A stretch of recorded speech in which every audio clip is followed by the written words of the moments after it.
जाफर सादिक अलैहिस्सलातु वस्सलाम आज़ादारी जी अहमियत, मजलिस अज़ा जी अहमियत, फर्श अज़ा जी अहमियत ॿुधाइनि था। ऐं हिकिड़ो जुमिलो चई करे गुज़री वञा, दुनिया भले फलां फलां खे सादिक अमीन चवे। अल्लाह करे मूंसां ॻाल्हायो, हिन जो साथ हुजे त अञा बहितर थी वञा। दुनिया वारा भले फलां फलां खे सादिक अमीन चवनि, पर जिन्हनि खे ख़ुदा ख़ुदि सादिक बणायो हुजे, जंहिंखे ख़ुदा ख़ुदि सादिक बणायो हुजे, दुनिया वारा भले उन्हनि खे घटि रखनि, पर जंहिंखे ख़ुदा ख़ुदि इज़त बख़्शे। इन जे करे मौला हुसैन अलैहिस्सलातु वस्सलाम जे हवाले सां रिवायात मिलनि था, जंहिंखे ख़ुदा तवज्जो आहे न, जंहिंखे ख़ुदा मंज़िल बख़्शे छॾी, दुनिया वारा उनजी मंज़िल घटाइनि, भले घटाइनि, छो उन्हनि जो कुसूर न आहे। बीबी जनाबे सैयदा ज़ैनब सलामुल्लाह फरमाए वई दरबार यज़ीद में, ए मलऊन बुध तुंहिंजा वॾा उहे हुया, ए मलऊन बुध तुंहिंजा वॾा उहे हुया जॾहिं मुंहिंजे बाबा तलवार खईं,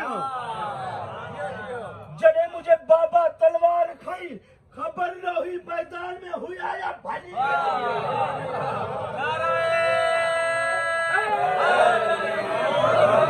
खबर पइजी वई इहा उहा साइण। जॾहिं बीबी खुतबो ॾिनो न, बीबी छा फरमायो, इने मलऊन इहो हुक्म ॾिनो हो बीबी ज़ैनब सलामुल्लाह खे तकरीर न करण ॾियो। तवज्जो आहे लेना। बीबी फरमायो ए मलऊन ए यजीद बेशुमार तुझा वडड़ा उहे, तवज्जो आहे लेना नौजवानो, तुझा वडड़ा उहे जॾहिं मुंहिंजो बाबो अली ज़ुल्फ़कार खणंदो हुयो, ज़ुल्फ़कार खणंदो हुयो, अञा तलवार हलाईंदो न हुयो, सर कलम थी वेंदा। हाणे मूंखे चवण जो हक़ आहे, हाणे चवण जो हक़ आहे। रावी लिखे थो जंग सफ़ीन में, तवज्जो आहे न, जंग सफ़ीन में मौला अली अलैहिस्सलातु वस्सलाम जॾहिं आया, रावी चवे थो मूंखे ख़बर न हुई। रावी उनखे चई वेंदो आहे जेको अखियुनि सां ॾिसे ऐं तहरीर बयान करे लिखे। तवज्जो आहे लेना।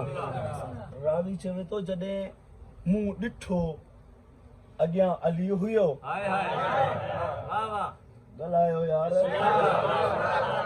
अॻियां अली हुयो, पोयां हसन हुसैन हुया, सदको वञा इन नालनि तां सदको वञा। रावी चवे थो अॻियां अली मुर्तज़ा हुयो, पोयां हसन हुसैन हुया। रावी चवे थो मूंखे अञा हिकु शख़्स ते जॾहिं नज़र पई, अब्बास अलम जी कसम आहे। रावी चवे थो जॾहिं गाज़ी ते नज़र पई, मुंहिंजे अखियुनि जो नूर हलियो वियो, एॾी त रोशनी हुई जो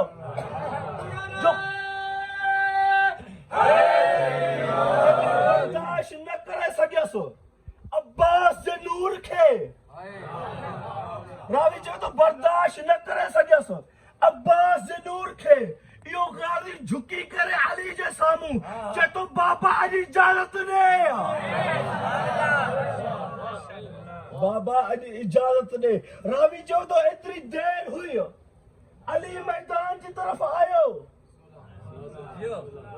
चए थो मूंखे ख़बर न पई तो घोड़े जा पैर ज़मीन ते यज़ीद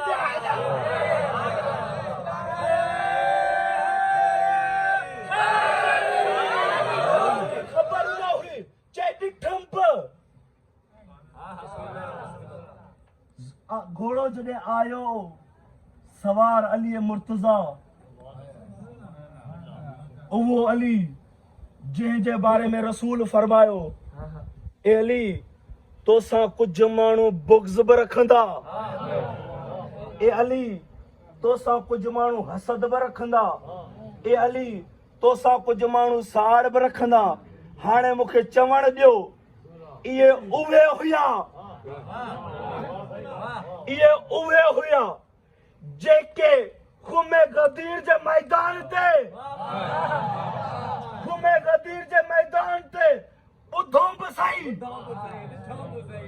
ॾिठो बि साईं साईं तवजो कजा यार उधों बि साईं ॾिठो बि साईं जॾहिं मौजूद बि हुया हथ बुलंद थी दे बि ऐं जॾहिं घर विया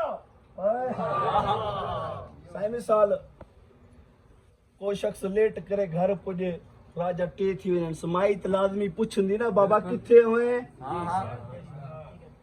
हाँ वे पुछा कई वेंदी आहे न मूंखां त पुछा कई वेंदी आहे जॾहिं मां कॾहिं क़िस्मत सां लेट पुॼंदो आहियां फलां खां पुछा